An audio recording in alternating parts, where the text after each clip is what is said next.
Before you replace that timing belt, you need to read the old belt. And there's certain patterns that you need to look for. We're going to find out what they are next.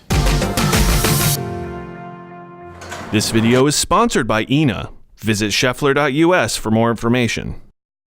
Before you install this, you need to look at the old belt to make sure that there's no signs that there's a problem with the total system. Let's talk about aging. If you look at the back side of the belt and you see cracks, that's typically a sign that the belt needs to be replaced, not on mileage, but how long it's been on the vehicle. Next, let's talk about the sides of the belt. If it is damaged or frayed on either side, it's a sign that there's a misalignment issue with the belt system itself.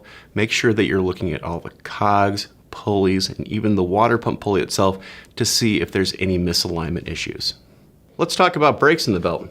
If it's a clean brake on the belt itself and it's been recently replaced, chances are that was an installation error to either where the belt was crimped or bent in a certain way that caused the inner elements inside to fail.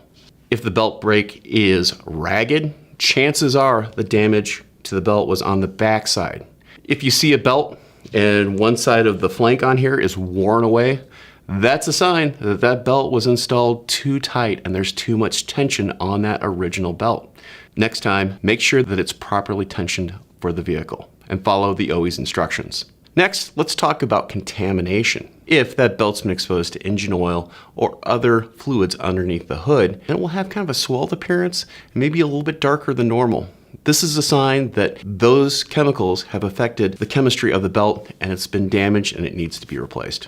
Make sure that you're looking at the old belt to analyze the system to see what happened over those first 60 or 90 or 100,000 miles to the belt to make sure that you're fixing that problem so the next belt can go just as far or even farther. I'm Andrew Markell. Thank you very much.